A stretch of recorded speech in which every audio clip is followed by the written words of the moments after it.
市民，其實20多萬，係透過投票嚟到表達大家對民主嘅訴求，更有超過半數投票嘅市民係好明顯係對呢個不公義嘅小圈子選舉呢係作出抗議同埋宣示不滿。喺今日選委嘅投票嗰度，亦都好清楚係有超過210位係投咗白票，或者投咗我，或者係離席棄權嘅。佢哋咧其實都係以同一個方式嚟到抗議呢個小圈子選舉嘅不公平。各位市民，今日呢個小圈子選舉嘅過程係充分顯示咗北京同埋駐港嘅中聯辦對一國兩制、高度自治嘅粗暴踐踏同埋干預，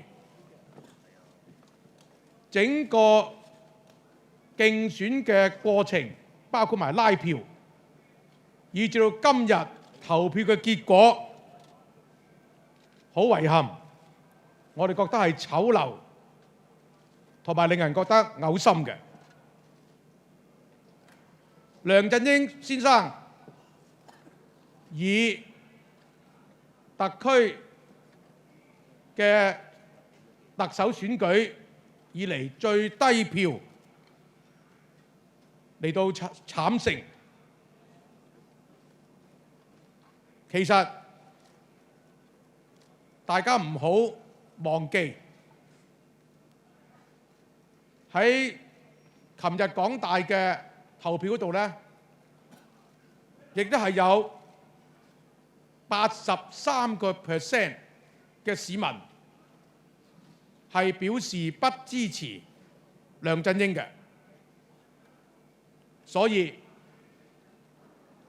好清楚，梁振英先生係以3低嘅紀錄嚟到成為新一任嘅特首，就係低民望、低支持，以及呢係低公信力。喺未來嘅日子嗰度，我哋當然係要同埋市民一樣，有高度嘅警覺心，因為我哋絕對有理由擔心同埋呢係恐懼香港嘅核心價值係會受到挑戰、受到威脅，包括埋正話大家聽到梁振英先生所講到嘅23條嘅立法。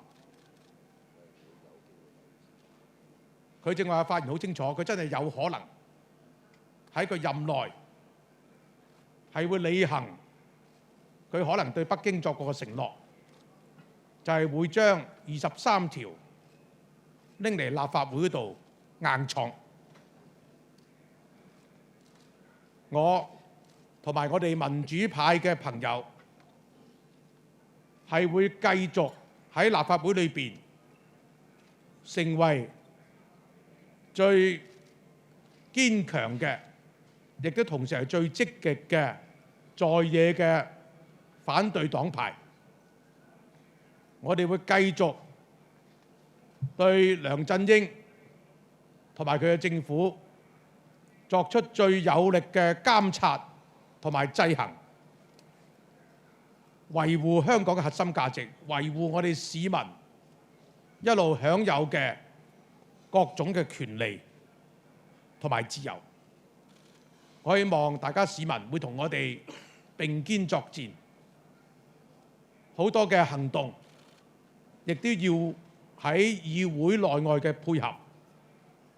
我哋係務求一定要盡快使香港能夠實踐真正嘅普選，嚟到保障我哋嘅高度自治同埋我哋嘅基本自由同埋權利。喺呢度，我亦都作一個呼籲，4月1號下個星期日，民間人權陣線同埋我哋泛民主派係會一同係會進行一個遊行抗議，3點鐘維園集合，希望支持民主、支持普選，要捍衛我哋核心價值嘅市民，記住3點鐘我哋喺維園集合。Now I will say something in English.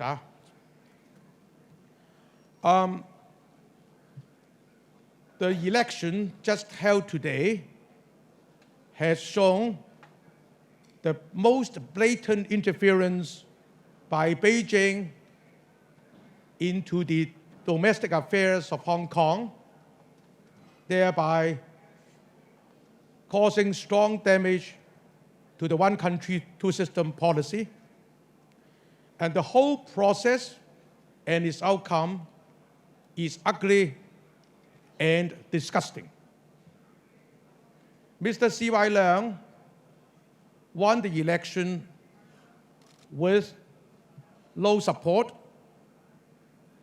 and also the high turnout rate in the popular voting conducted by the Hong Kong U, the civil referendum conducted by the Hong Kong U in the last 2 days has also shown that there are very strong support of the voters for democracy and universal suffrage.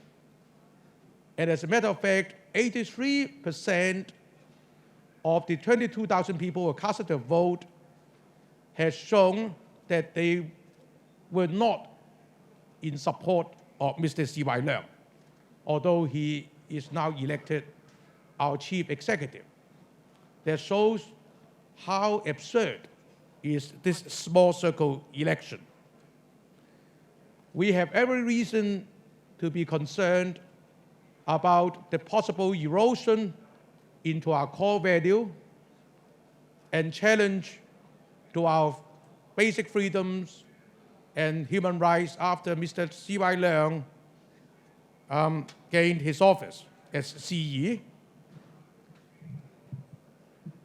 We have to assure the Hong Kong people that the way forward is that we must stand united with strong determination to safeguard our core value and our basic freedoms.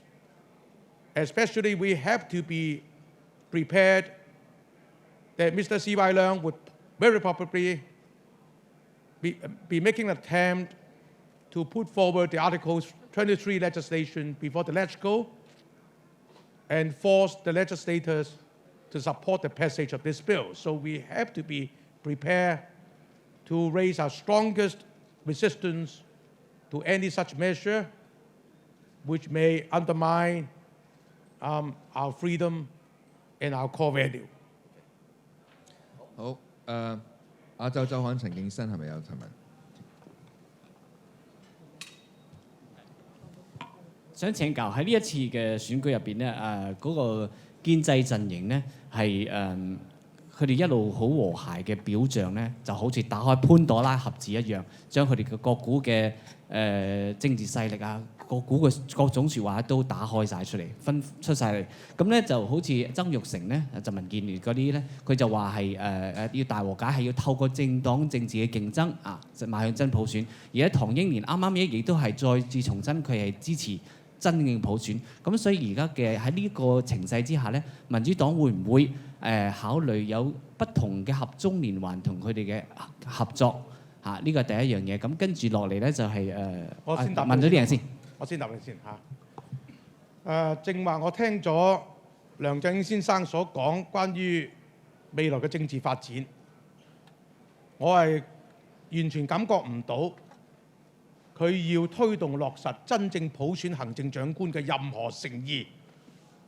我只係聽到好清楚，佢有興趣喺2017年繼續選特首，同埋為23條立法。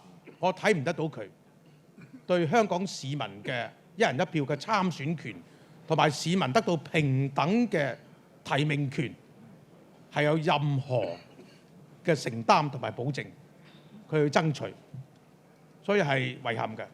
第二樣嘢，任何嘅和解係冇乜意思嘅，因為個社會本身就應該有競爭，競爭本身唔應該帶嚟有任何嘅傷害或者不健康嘅一啲嘅撕裂，造成呢啲傷害同埋撕裂係因為呢個制度唔公平，係因為中聯辦插手，因為有啲人以強凌弱，因為有啲人借住佢自己嘅威勢去到脅迫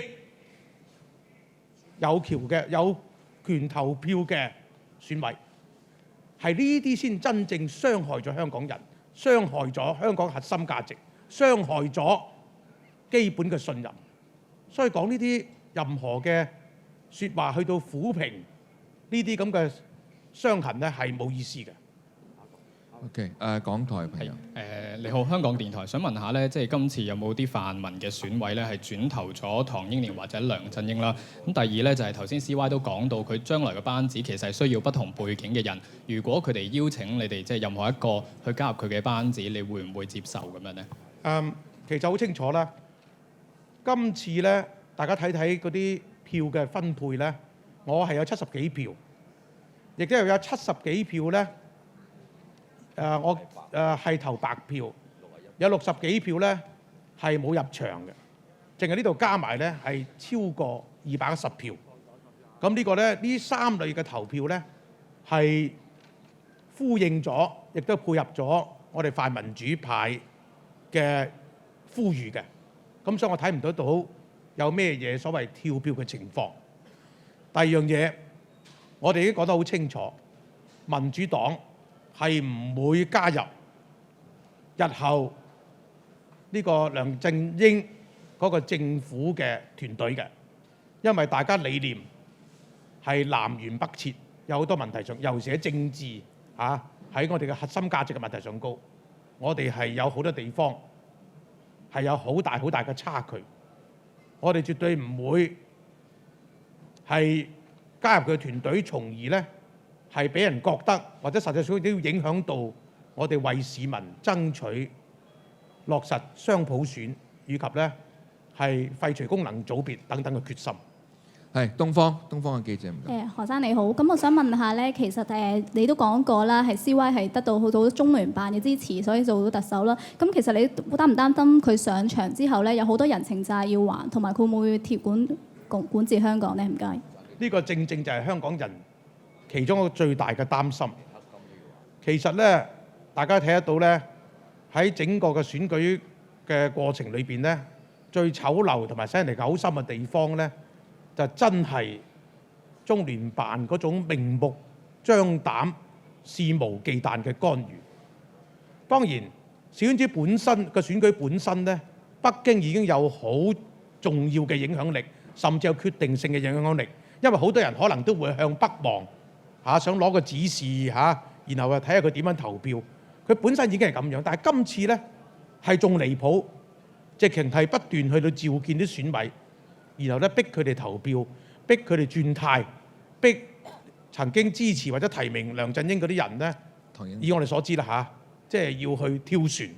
點解要做到咁樣咧？咁樣贏咗極不光彩，亦都係極之醜陋嘅。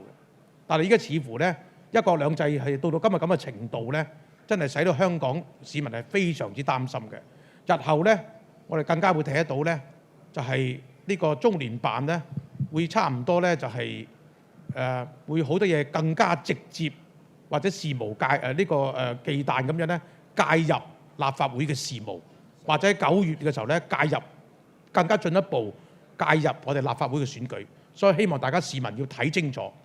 希望市民咧唔好喺呢啲脅迫、喺呢啲壓力之下咧，去到驚恐，然後咧退縮。香港最悲哀嘅一日就係大家因為惶恐，因為係害怕，從而退縮，從而棄權，從而投降。咁香港就真係徹底冇希望嘅。但我相信香港人係聰明嘅，香港人係知道咧，我哋係要靠自己，要企硬。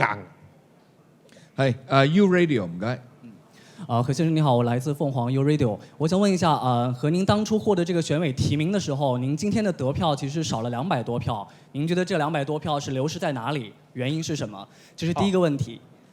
第二个问题是，很多人有人评价说您空有民主派理想的这样一个框架，但是缺少在实际当中用一些比较可行的方法去靠近它。您对这个评价怎么来评论呢？很简单的，刚才我讲的可能你听不明白。我就说，一共是有210票，是分别的投向我本人投白票，或者是没有进来投票。这些人都是响应我们的要求，来表示不支持这个建制派的候选人，用这样的方式都是统一的来抗议这个小圈子选举的不公平，所以是没有流失的问题，全部100多票都是服从，都是配合刚才所讲的原则。第二点就是我们参政这么多年，从来是没有机会透过民主的方式可以领取这个执政权。那么你怎么可以因为我们没有这个机会而说我们是沒有這個執政嘅能力，那是完全不公平嘅。好，香港電台英文台唔該。Hi, Mr. Ho. When you entered the election, you said you wanted to show the injustices of the small circle election. Do you think you have achieved that goal? Do you think you have been able to set the agenda in the election by focusing on democracy and property hegemony? Secondly, you mentioned about Article 23 legislation could come under Mr. Leung's administration. What could people opposed to it do? Does it take another 500,000 people to march to the street to oppose such legislation? Thank you. I think to a large extent, I have accomplished the task of showing our strongest protest against the injustice of the small circle election by my participation in this race. I think there is one indication is very obvious. There was a voting participated by secondary school students. About over 50,000 students voted on 2 occasions. The first is before the 2 public debates. About 4% of the students who voted in favor of me. But afterwards, after the 2 debates, my support was raised to 24%. Okay, nearly 4 votes increase. Now the students explain why they changed their stance. It's because after debates they become more aware and more awakened to the importance of universal suffrage and social justice. So I think this is very clear.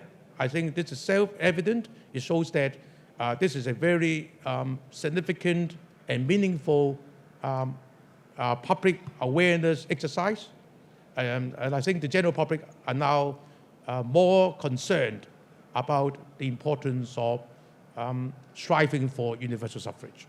係明報嘅 Carlos 唔該。何生想問下就係正如你所講啦，就係經過今次選舉咧，嗰個西環治港嗰個憂慮咧就好重，尤其是郭記村對於學術啊、對於傳媒啊嗰個干預性言論都好多啦。加上就係今次選舉明顯睇到就係中央一把手就可以令到邊一個贏邊個輸咁啊。其實我想問下，對於呢個情況，即係 given 今次嘅選舉之後咧，民主黨會唔會調整你同中央嗰個關係取態，包括咗將來仲會唔會入中聯辦同呢個中聯辦傾政改方案呢啲問題？一路大家都好清楚咧，我哋民主派都係要堅守住我哋嘅核心價值同埋我哋啲基本嘅理念，去到咧係抗爭，去到參選，去到喺議會裏邊、喺議會外邊嚟到咧係據理力爭。當然喺呢個過程裏邊，我哋係亦都係會繼續翻以前我哋嘅策略。如果係談判係為咗爭取我哋市民嘅權益，我哋嘅談判係好清晰，有我哋嘅理據，我哋亦唔會放棄任何呢啲談判嘅渠道嘅。但係當然呢啲談判係好清楚嘅，因為嗰啲事情係牽涉到香港同埋中央之間嘅關係。呢個就係政改嘅問題，點解我哋需要談判？但係我覺得喺香港事務，中聯辦係冇發言權嘅。喺香港嘅學術自由，有關呢個民調應該點做法，係咪科學，係咪理性，呢啲唔關中聯辦事嘅。特首選舉、地方選舉呢啲更加唔關中聯辦事嘅。呢啲我哋絕對唔會同佢傾嘅，甚至我哋會譴責中聯辦嘅官員再作任何呢啲非法嘅干預。好，信報啊，蘇蘇唔該。係我想問下咧，其實嚟緊嗰個普選特首方案咧，就會係梁振英去負責推行咁樣嘅。你哋驚唔驚咧？即係今次可能係民主派最後一次可以參選特首嘅機會啦。驚唔驚嚟緊2017已經即係可能係一個高門檻嘅選舉冇機會？同埋你哋有咩方法咧去即係嚟緊打呢場即係普選仗，會唔會即係聯同埋即係一啲工商界啊，或者即係建制派比較開明嘅團隊一齊去爭取咁樣咧？我諗我同梁振英最大唔同嘅地方咧，就係梁振英就掛住自己2017年佢自己選舉嘅機會，佢係最緊張嘅就係佢唔淨止要先做足5年，佢仲諗住咧2017年佢繼續要做多5年，佢嘅腦裏邊係掛住呢樣嘢，所以佢口裏邊都提住呢樣嘢。我所掛住嘅，我所最緊張嘅就係一個公平嘅制度，大家可以參與。大家真係有公平嘅競爭，將來有咁嘅制度嘅時候呢，嗰啲黨派之間點樣結盟、點樣合作係另外一個問題。我自己選唔選，或者我哋嘅黨派邊個選，呢啲都係次要嘅。最緊要有一個公平民主嘅制度。好，經濟日報嘅朋友。何生想問翻咧，今次嘅選舉白票最後都係得70幾票啦。咁其實喺即係你哋嘅呼籲之下，除咗泛民以外，似乎咧就唔多其他嘅選委咧轉投白票嘅。咁呢個即係其實如果用翻你哋個説法，就係即係喺西環嘅脅迫之下，係咪其他選委都唔敢喺暗地裏都投白票，或者係即係轉變佢哋個立場咧？咁第二樣想問埋咧，就係即係有個説法就話喺踏入梁振英嘅年代啦，咁就步入黑暗嘅年代，咁亦都係抗爭嘅年代。你個人覺得即係係咪即係我哋要準備即係未來有更多嘅抗爭咧？當然啦，梁振英佢依家以咁嘅背景嚟到上台咧。我哋有好強嘅危機意識嘅，我哋亦都知道咧，我哋有任何嘅鬆懈，香港就只係會面對更加嚴重嘅倒退。其實倒退嘅危機係好大嘅，個警鐘已經響起咗。不過正正係咁樣，香港人唔能夠安逸。香港人知道咧，我哋嘅抗爭咧一定要向前，不斷推進。不進則退，所以喺咁嘅危機之下，可能香港人會更加覺醒，更加有團結。所以從一個壞嘅環境之下呢，我覺得我哋有生機，就係我哋呢股要抗爭同埋呢股心我哋係要更加要堅定，同埋咧知道咧我哋嘅方向就一定要走向民主，民主就係我哋唯一嘅出路。係我見白票嗰度。係答埋，係咪答埋呢條？我唔係好，我唔係好明個問題。我哋攞唔到其他人白票唔出奇。唔係嗱，嗰個唔重要嘅。喺大家知道咧，建制派嘅選委咧，好多係千絲萬縷嘅利益關係嘅。咁同埋佢哋好多人咧，亦都冇咩好大嘅原則，同我哋泛民派嘅選委係唔同。所以佢成日話揼石仔就咁解啦。揼石仔就係要逐個要去氹，逐個要去嚇啊嘛。我哋唔使，我哋坐喺度啲人就係知道大家要走埋一齊。所以我哋無論提名同埋投票咧，係唔需要好似佢哋咁樣揼石仔法。OK， 好吧。OK， 好嗱，咁樣仲阿仁仲有我名單上面仲我問埋蘋果好 James 同埋呢個係Francis Moretti。即係好簡短問好嘛，因為時間上問題。好，蘋果許慧賢唔該。都想問翻呢個3低特首咧，其實冇2017嘅具體普選承諾，亦都好似23條要立法在即啦。其實除咗4月1號個遊行之外咧，其實市民可以點樣做多啲防狼準備咧？譬如7月1號去登基嘅日子啦，會唔會都覺得啲市民可以真係上街啦，去話親身話俾呢位新嘅特首聽，其實我哋淨係要一人一票，同埋唔要23條咧？我相信咧首先4月1號就會響起頭一炮，即係表示香港人嘅憤怒。咁啊4月1號亦都係好特別嘅日子，大家知道點解啦，係嘛？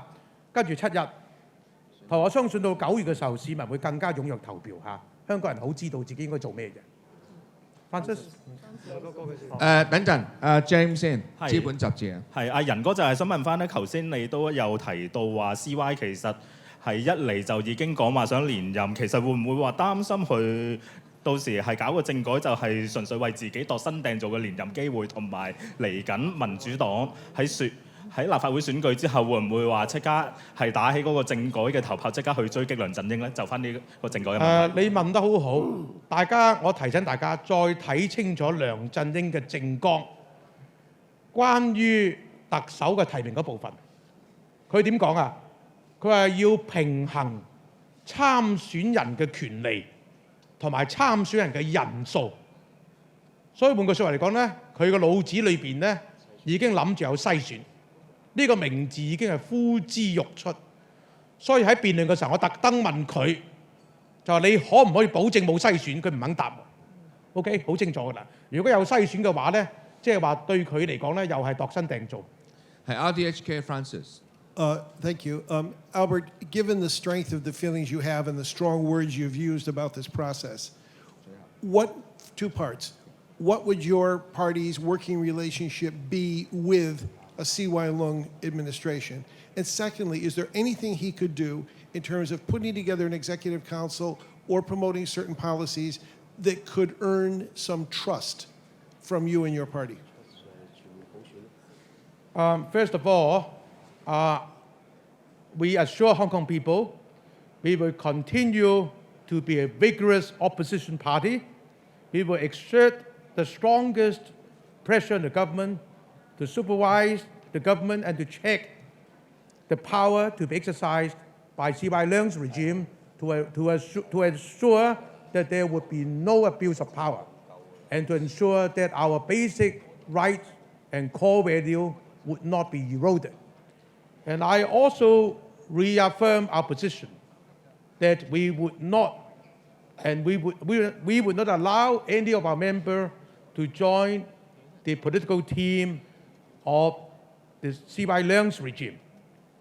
This is to show our strong commitment to striving for democracy and to make sure that there wouldn't be any compromise on this principle if we were to join the political team of the government. 最後一條啦 ，U Radio 唔該。Sorry。好，謝謝何先生的。